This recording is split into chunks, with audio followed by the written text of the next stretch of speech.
Okay, so I'm just giving a few circumstantial clues, certainly not circumstantial evidence or anything like that.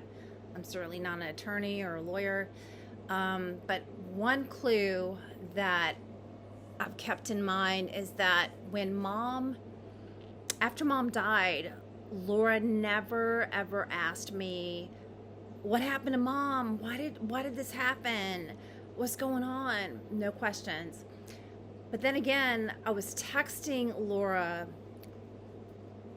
every day, pretty much every day or more than once a day, the 7 days that I was in Augusta, Georgia with mom. Whether mom was at Harrington Park for the last, I think, 3 or 4 days. When I got there, she was at Harrington Park Rehabilitation Center, garbage place. I might get into that in another video, but I was giving her video account of how mom was getting better, or mom's just lying around and she's not really moving. She doesn't want to do physical therapy. And there were times when she did do physical therapy and I videotaped it. And I would send that to Laura. Sunday, Monday, Tuesday, Wednesday's the day mom died. Every day I'm giving her multiple videos of either mom getting a little bit better or she's on the floor, she won't get up. I'm having a hard time moving her. Laura never ever stopped by. The other clue is is that she never came by. She was 2 houses down from mom's house.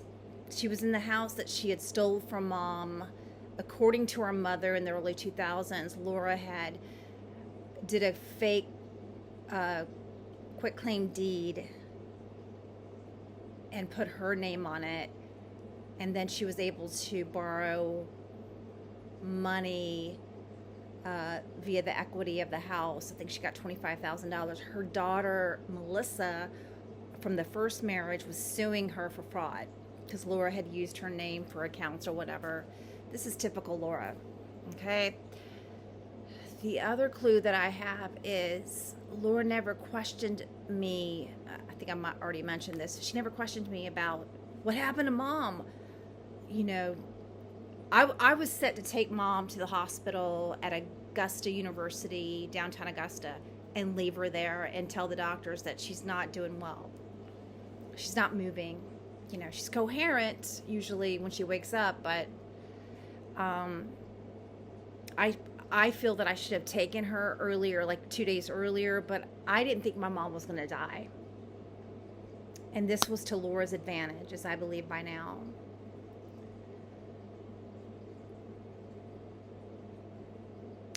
The other clue that I have is Laura said she was going to get, the mom's blood tube. Just before she died, there was blood drawn, and she was going to test it. She never did that. And I had spent money when I saw my mom bought things, and I was going into my savings, into my Roth TDA or whatever, trying to pay my rent. I've never been this bad. I've always paid my rent for like 9-10 years. Never had a problem, but I had spent too much money traveling. I just couldn't afford the $600. I said, if you want me to help a little bit. Laura said it was between either $600 or $1,000 to have the blood tested. That never happened. I did the last 7 days, the 7 days after, within 7 days after mom's death. I had asked the lab director at Doctor's Hospital where she died to see if they can do a chemical test, because something in my mind was saying maybe, is there a chemical involved? And I put that behind my mind that February, and by June or July I started suspecting that Laura had something to do with this. But for a few months I couldn't put it in me to think that Laura had something to do with it. It took a health insurance agent from Metro Plus to tell me when I was renewing my policy that when I told her that my sister had me visit our mom, but she was never there. She went to Florida. As soon as I got there, she drove to Florida to be with her father that was dying of cancer, who I believe may have poisoned him with morphine the last few weeks of his life, because he would die a month after our mother died. I didn't tell her that, but when I told her that I was the one that the last 7 days of mom's life, I was with her. None of her children, including the two children, nearly adults, one was an adult, the one's like 14, 15 years old, no one assisted me with my mother, their grandmother. I was always with mom. Everybody was like, I was just with mom, and I was staying in her bedroom, sleeping on her king size bed. It was just me and her. And these fucking nasty looking people, and I'm sorry to say it like this, is so uncouth of me. This is garbage. Like, they are bigots against race, against people. These are not even attractive people.